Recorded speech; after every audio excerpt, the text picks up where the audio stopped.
యువరాజుల బాల్యం, వైరం మొదలు. అడవిలో కొన్ని సంవత్సరాలు గడిచాయి. ఒక వసంతకాలపు రోజు పాండు తన శాపాన్ని మరచిపోయి మాద్రిని ప్రేమతో ఆలింగనం చేసుకున్నాడు. తక్షణమే శాపం ఫలించి అతను మరణించాడు. గుండె పగిలిన మాద్రి తన కుమారులు నకుల సహదేవులను కుంతికి అప్పగించి భర్తతో పాటు చితిపైకి ఎక్కింది. ఇప్పుడు 5గురు బాలురతో ఒంటరిగా మిగిలిన కుంతి హస్తినాపురానికి తిరిగి వెళ్లాలని నిర్ణయించుకుంది. కుంతి తన 5గురు కుమారులతో హస్తినాపురం కోటద్వారాలకు చేరుకుంది. తాత భీష్ముడు మరియు తెలివైన ప్రధానమంత్రి విదురుడు వారిని ఆనందబాష్పాలతో ఆప్యాయంగా స్వాగతించారు. వారు పాండవులను దివంగత సోదరుడు పాండు కుమారులుగా రాజు ధృతరాష్ట్రుడికి పరిచయం చేశారు. ధృతరాష్ట్రుని 100గురు కుమారులు కౌరవులు తమ దాయాదులను మొదటిసారి కలిశారు. వారి నాయకుడు దుర్యోధనుడు పాండవులను కుటుంబంగా కాకుండా సింహాసనానికి పోటీదారులుగా చూశాడు. అతను తన సోదరుడు దుశ్శాసనుడితో వారు మనది తీసుకోవడానికి వచ్చారు, మనం దానిని ఎప్పటికీ జరగనివ్వకూడదు అని గుసగుసలాడాడు. రాకుమారులు కలిసి పెరగడం ప్రారంభించారు. కాని వారి మధ్య పోటీ రోజురోజుకు పెరిగింది. అపారమైన బలశాలి అయిన భీముడు దుర్యోధనుడి ద్వేషానికి ముఖ్యంగా గురయ్యాడు. వారి ఆటలలో భీముడు కౌరవ సోదరులను సునాయాసంగా ఓడించేవాడు. తరచుగా ఒక చెట్టును సరదాగా ఊపి పండిన పండ్లలా వారందరినీ కిందపడేసేవాడు. కోపంతో రగిలిపోతున్న దుర్యోధనుడు ఒక దుష్ట ప్రణాళికను రచించాడు. అతను రాకుమారులందర్నీ గంగానది ఒడ్డున విహారయాత్రకు ఆహ్వానించాడు. అక్కడ అతను భీముడికి ప్రత్యేకమైన తీపి వంటకాన్ని అందించి అందులో శక్తివంతమైన విషాన్ని కలిపాడు.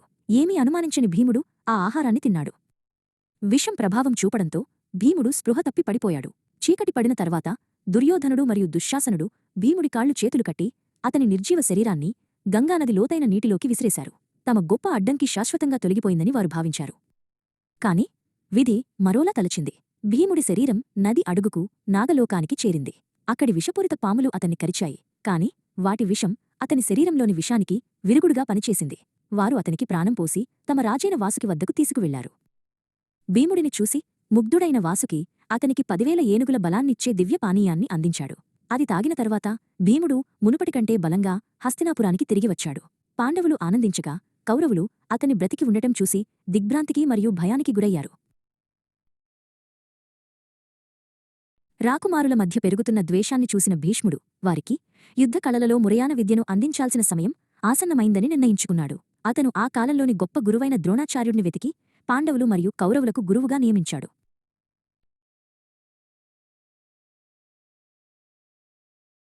ద్రోణాచార్యుడు తన శిక్షణను ప్రారంభించాడు.